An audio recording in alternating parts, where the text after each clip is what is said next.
From Naples, Florida, this is a One Extraordinary Marriage show, where being busy is overdone, romancing is fun, and scheduling sex has taken the guesswork out of wondering when you're going to get some. I'm Tony DeLorenzo, your co-host, along with my beautiful wife, Elisa. From coast to coast and around the world, thank you for joining us. It's time to talk sex, love, and commitment. Give us a call or text us on the Hug Hotline at 858-876-5663, or send us an email to hugs@oneextraordinarymarriage.com. In this episode, we're talking about the concept of andropause, age-related hormonal transition in men, similar to what is sometimes called male menopause. There's a quote from Gail Sheehy that says, "If menopause is the silent passage, male menopause is the unspeakable passage. It is fraught with secrecy, shame, and denial. It strikes at the core of what it is to be a man." And we're going to talking about in today's episode. But first, we start every episode with a hug, and a hug is an opportunity for Tony and I to celebrate what you've done, to share in your successes. And this hug comes from a Facebook post that we were tagged in that starts with, "We are stepping back into our normal routines, but holding on to the cozy warmth of our week together on the One Extraordinary Marriage 6 Pillars at Sea marriage getaway. Reconnecting with friends we met last year and adding new friends, it was truly amazing connecting with the 23 other couples who so deeply value and nurture their marriages. My husband and I are so thankful for the deepened insights as we reflected on our, quote, opposite sides of the same coin ways of being, and the sheer joy of sharing intentional moments with such like-minded people.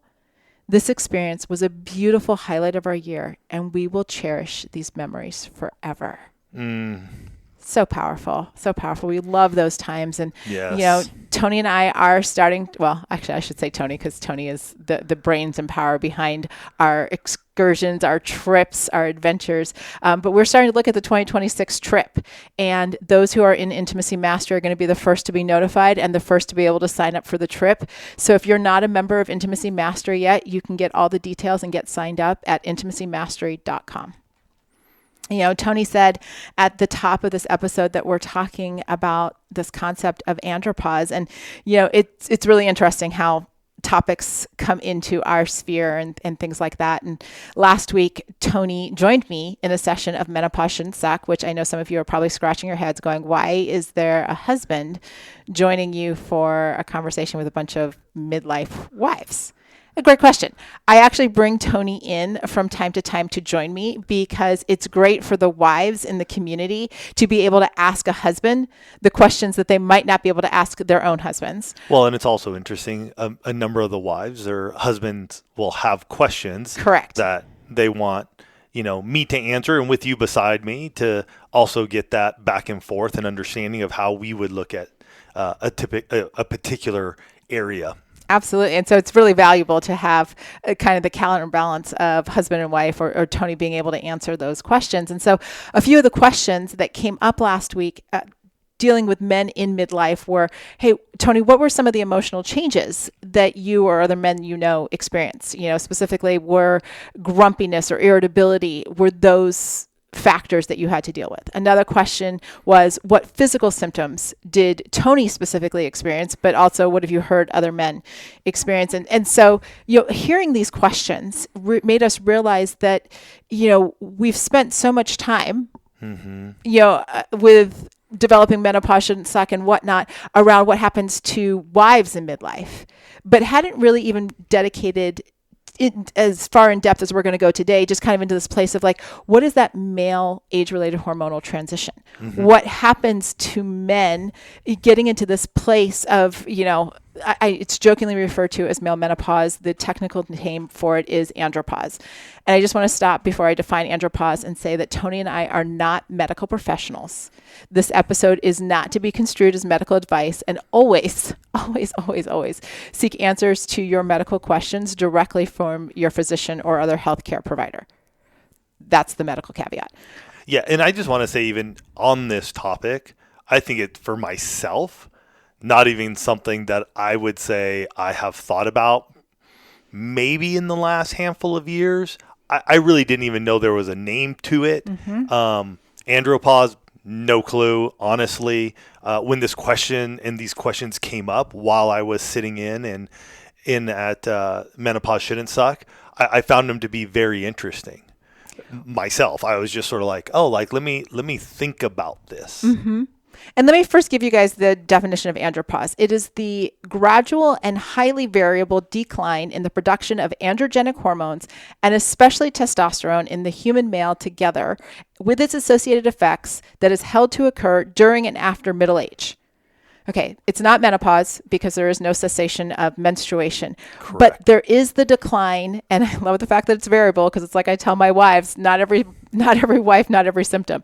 But it's this decline in those androgenic hormones. And for those of you that have never heard that phrase before, androgenic hormones include testosterone, which is the main one, and then others like DHEA and DHT.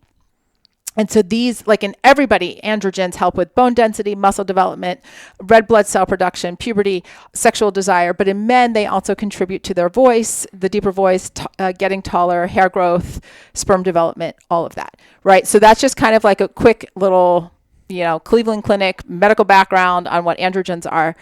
But, and I appreciate, Tony, the fact that you said you didn't really have knowledge of this, because I think that's actually something that's really significant as we're having this conversation, that, because it typically affects men between the ages of 40 and 60, if we're not talking about it, like if we aren't doing shows like this, then there are men just like you and probably a whole bunch of our listeners that don't know that this is actually something that's happening. And they're just like, I just don't feel like myself. Right. And that was the interesting part of the conversation we began to have during my time with you in the Wives That Menopause Shouldn't Suck was, what was it like? Mm-hmm. And it gave me a point to pause and a point to reflect, because it was in that moment that I began to realize, like, and it was things that I began to bring up that you began to point out. But for me, we'll talk about the sexual one first, was inability to have an erection or get an erection and sustain it. I was able to get the erection. The sustainability of it was the tougher part, unless I had to be very mentally focused. And I've said this before, like, you even just scratching or itching could cause me to go from erect to flaccid. But there are other things, as we were talking that evening, that brought more light to this. One of them was, and I shared this, was I was at that point in time in my life cycling a lot throughout San Diego, which is very hilly compared to flat Florida.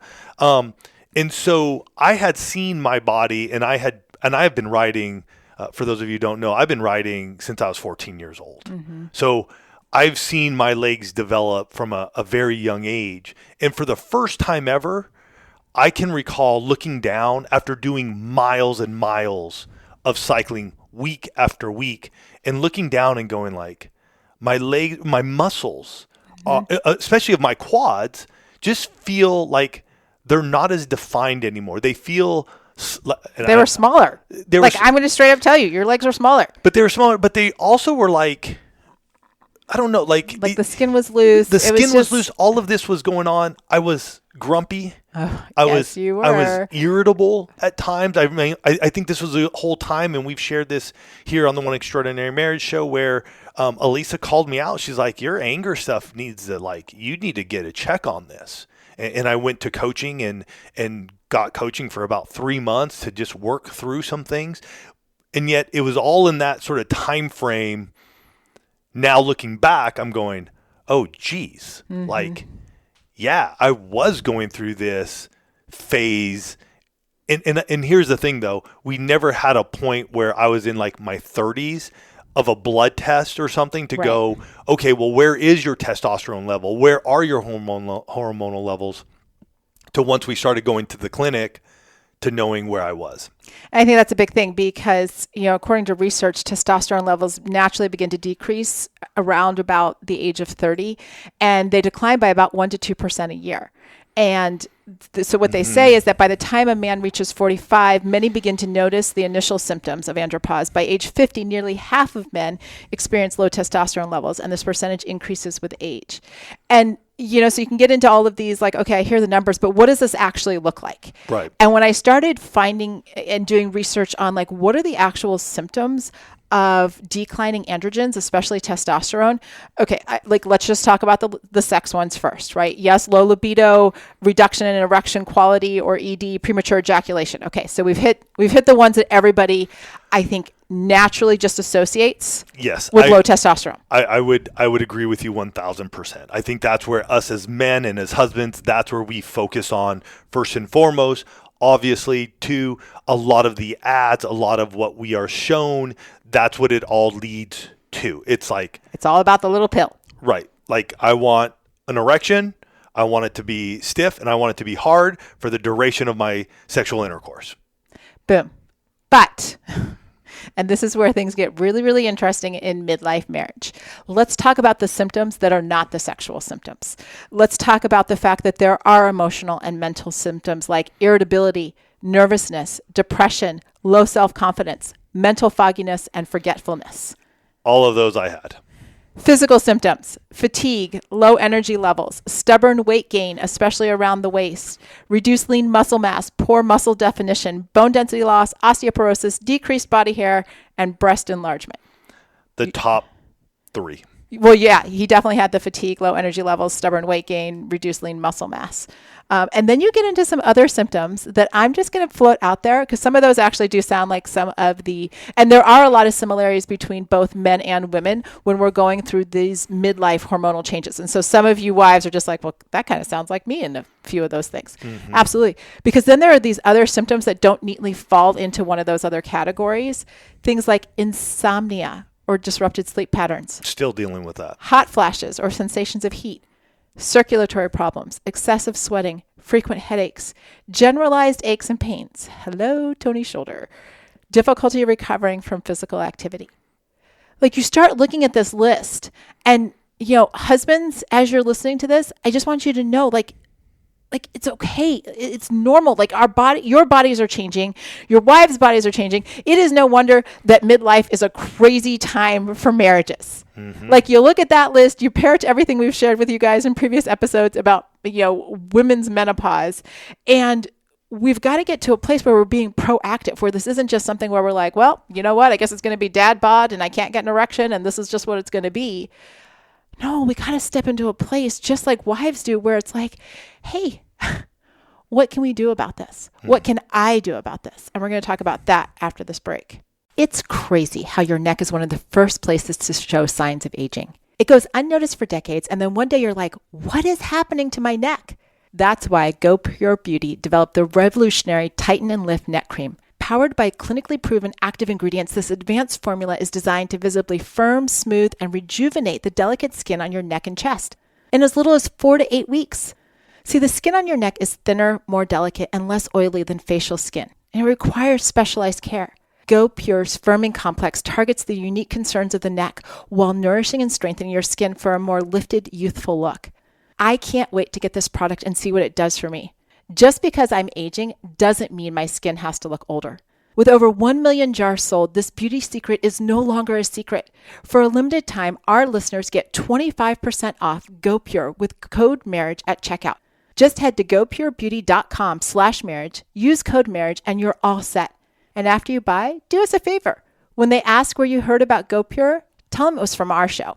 Mochi Health is a long-term weight loss solution personalized to fit your unique needs and goals. Meet one-on-one with board-certified obesity doctors and registered dietitians who are on a mission to listen. Eligible patients can access custom-formulated GLP-1 medications at an affordable, set price and get them delivered to their home each month. No insurance required, FSA and HSA accepted. With 24/7 customer service available, Mochi Health is here to partner with you on your journey to a healthier life. Take the free quiz at joinmochi.com and use code AUDIO40 at checkout for $40 off your first month of membership. That's joinmochi.com. We're back, and we're discussing what to do when there are declining androgens in his body. And I just want to say, husbands, I know, because I talk to a lot of your wives, that you might not be the first person to go to the doctor. It might take a little cajoling, convincing. She makes the appointment, you don't go. Like, it can be a hurdle to get to the doctor. But I'm just going to say this because I love you bringing that up. I have gone to our clinic, and I love going to our wellness clinic. Haven't gone since we moved to Florida, obviously, but we're still on protocol and all of that good stuff and need to move something and move over to here in Florida. But I loved that. To say I've gone to a primary doctor would be Not truthful. Would be an understatement. Like, I am one of those people who the last time I walked into a doctor's office, and I can't remember how long ago this was, maybe about 5 years ago, I would say. I think it was probably like 45, 46. I had a younger doctor in his 30s. He spent maybe all of 6 minutes with me, didn't listen to me, and I was very irritated. And at that point in time, I was like, I will find other ways to address what's going on. Because if this is what I'm paying for, and you don't want to listen because I'm just another cog in your wheel and another number that you need to move through in 6 minutes. So when Elisa says that, I am that. I am doing other things, though, to, look at my health. And I will say, by and large, that just what he said right there, that's a function of the way medicine is set up right now with insurance and whatnot. They are, and this is not a slam on doctors. We know you have 6.5 to 7 minutes because you've got to get through so many patients in a day. And I think that's why actually a lot of people are looking at more kind of the concierge medicine, the wellness clinics, things like that. I don't care, husbands, where you go. What I mean by that is find the wellness solution that works for you. But on behalf of your wives, I am asking you, if you're suffering from any of these symptoms, please do something about it. And to that point, though, going to your primary doctor, if you are in normal range, and we've shared this on other stuff before, and again, we're not medical doctors, so you got to do your own research. You got to talk to your doctors, whoever that may be. But if you're within normal range, and we have heard this from many husbands and wives, if you are within normal range, they're not going to give you anything. They're not going to be like, oh, okay, well, your, normal range for testosterone is, 200 to 700. So if you're at 205. He's totally making up those ranges. I'm making up those numbers. Let me just, for those of you that are physicians, he's making those numbers up. Yes. But all I'm saying is if you score a 207, doc is going to go, you're in a normal range. Mm-hmm. And even though you're on the low side of testosterone levels. So you got to go where you feel comfortable. And I even had to get over that because I did have this frustration with the medical industry and how I was treated. So even walking into a wellness clinic was one of those things where I was just like, something has to change because I am not feeling good anymore. But I wanted a more comprehensive view. So that way I could look at what's going on, this male hormone transition that is happening in me, but I wanted to be able to see it. I wanted to be able to ask questions, and I wanted a doctor who would be straight with me and help me optimize my body. Well, and I think, I think you share that quality with a lot of men. Like men, by and large, if we just talk, high level for a second, men are fixers and they want solutions. So help me find the way to make these symptoms be reduced or eliminated, right? Give me a plan, give me a protocol, but it is going to start with some sort of medical evaluation that's likely going to include, as it should, blood tests to measure your hormone levels, because we need to know, you need to know where your testosterone levels are. And one of the things I value about, the doctor that Tony and I were both seeing is that he would say, okay, here's where you are in the range, right? But how are you feeling? And that question of, not just understanding where the data point is of here's your testosterone level, but I also want to know how you're feeling, because those two things may not correlate. You may be in the normal range, but you may feel like crap. Okay, then we still need to do something, because normal for who? Right? Normal range for who? So you want to take a look at that. You want to have assessments of your prostate health and a complete blood count and other vital indicators, because here's the thing, like we're all going through it. Can I just, I tell my wives, this is going to be like a 20-year journey, right? If you're aging, you're going to go through it. If you're aging, you're going to go through it. And you might not have all of those symptoms that I mentioned, but you might have some of them. And the ones that you have, husbands, they might actually be impacting your marriage. your moodiness that's come on, your grumpiness, your irritability, your insomnia, like whatever it might be out of that list, chances are if you have a conversation with her this week, she's going to be like, hey, yeah, I've noticed. And I just want to say one thing too. We have amazing doctors out there. We have amazing doctors in the One family. So I want to say to each and every one of you, thank you, because you are the ones that are making a difference. Absolutely. You are. I'm not putting down you. I'm not saying that you're not a good doctor or anything of that nature. I'm just saying, and as Elisa said too, we have to, as individuals, be willing to ask the questions of our medical providers and doctors for our health. And so if those questions are not being answered, then I'm all about, then find somebody else. Yep.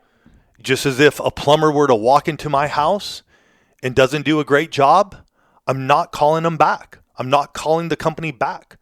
I'm going to get a referral. I'm going to look somewhere else. I'm going to find somebody else who's going to do the job that needs to be done. And so please don't take this personal by any stretch of the imagination. I'm just saying from my own experience what I have walked through. And it's not to say that there could be something better here in Florida. This was in California the last time I went to a primary care doctor. So it's been a little while. Could be a little bit. It's been a bit, and it could be very different if I were to step into a primary doctor's office. And the reality is that your doctor may suggest, testosterone replacement. They may look at hormone replacement therapy, and there are different, approaches to what that looks like. And that's at the medical, prescription level. But you can also step in to start making modifications, lifestyle modifications yourself that will start to create changes in that list of symptoms, right? Stepping back into regular exercise, getting into both strength training and cardiovascular workouts, they do have a role in boosting testosterone naturally. Now, you're not going to see like massive spikes where you're like, roid rage or anything like that. But roid rage would be because you're taking steroids. But that's my point. It's like you're not going to have that kind of thing because Yeah. you're doing it naturally, and it's a much more gradual. But like we can all, both men and women, midlife, hello, strength training. I knew a guy who was going the natural route and was looking at this lifestyle modifications. My age, did this a couple of years ago. I think he's a couple of years older actually now that I think about it. And he really him and his wife went through all of the hair care products they used, body care products they use, the detergents they used. I mean, they went through their house. Because there are so many hormone disruptors. Exactly.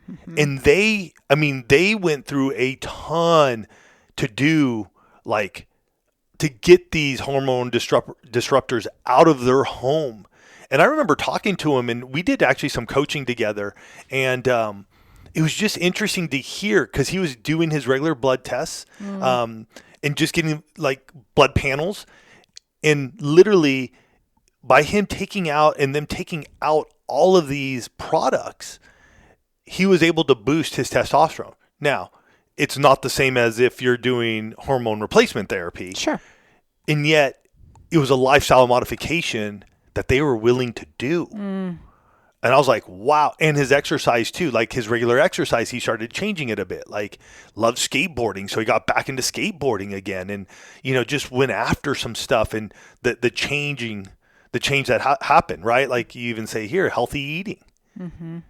Like, what are you doing? I think Elisa and I have seen it in our own selves doing some different things even more recently. What are we eating? Yeah. How is that impacting us? From all of those symptoms that we said at the beginning of the episode here, eating has a huge impact on our lives. Well, because it's not just the fuel that you're putting into your body, it's how you're managing your weight. And when you lose excess weight, you can actually improve your testosterone. You're improving your testosterone levels, but you're also improving your overall health. I mean, we saw this a lot. One of the books that I keep, close hand here in my office is called The Penis Book by Dr. Aaron Spitz.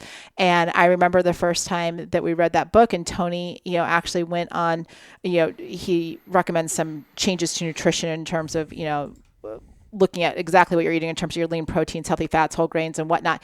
And, Tony got really serious about what he was eating and saw a change in his erection. Like it was like, dietary changes, better erection. And it was like, well, okay, that is not rocket science. But we eat so many foods that are processed or, just junk foods and things like that. And so we get back into this place of saying, what does this look like? How can, and wives, might be a place where you can encourage and support your husband. Because let's face it, a lot of times we're the ones that are buying the groceries.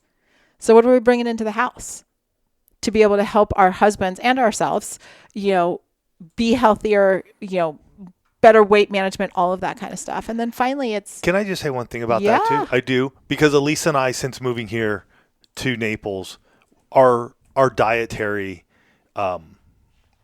food, what we've been eating has changed. I can see it now. Like in San Diego, it wasn't uncommon for us just to be like, oh, let's just go grab a bite to eat real quick. Like, it's just where we lived. It was easy access to stuff. And for some of you, you have the same thing, easy access. Others of you don't. You live on a farm and, you're eating from what you're growing, which is awesome and amazing. For those of us who live in more of the urban, suburban areas, we tend to just like run. Here in Naples where we are, we don't do it as much. And I will tell you, we actually save money by going out and buying good food. Like going to the farmer's market, sometimes we're going out and we're going to the farmer's market. I'm like, gosh, that seems like a lot. But then I compare it when we do go out for a dinner or a meal. And I'm like, that was nothing. Like what we bought at the farmer's market and all the food we got and the quality of the food, that surpassed this one meal. So sometimes it's even looking at our financial intimacy and going, we may be thinking like, oh, it's expensive, but really just going out to eat is costing us way more and worse for our bodies. Yeah. And so it's looking at these different things, and I just want to say, husbands, midlife doesn't have to suck. Nope. Right? I tell my wives that all the time. That's why Menopause Shouldn't Suck is the name of that program. But it's a choice to get the help that you need to, do the research, to get equipped to advocate for yourself and to make these changes. And I want to tell you something on behalf of all of your wives. Your wife wants you to be healthy and feeling good. Yeah.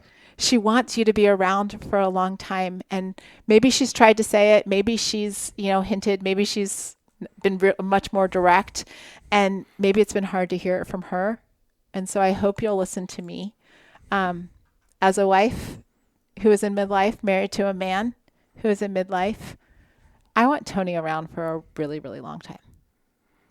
I don't take these things lightly, and I don't take our encouragements to you lightly, because I know your wife wants the same thing for you. She wants to grow old for you. It matters to you in your marriage that you will look over that list of symptoms, or you'll hear that list of symptoms again. You'll go back and listen to it again and say, okay, if that's me, I need to do something for myself and for my marriage. Yeah. And as you think about this here this week, just take a little assessment. Where are you? How are you feeling? Do you have some of those symptoms? And if you do, what can I do? I think that's the big question. And from somebody who has gone through it, still going through it, still learning, it is a process. Hopefully this just, pokes at you a little bit to go, maybe I need to start looking at something else. Maybe I need to start changing something. Maybe I need to do something different. That's what this episode's about. Can't make changes overnight, and yet we can start the journey. So we hope that you will do that. Think about this. Talk with your spouse too. Open up that conversation. Engage in that emotional intimacy of where you're at. Let them in, because that's helpful for both of you to understand the journey that you're on together, this thing that we call marriage, till death do us part. You guys have yourselves a fantastic week. We'll catch you next week. Love you guys.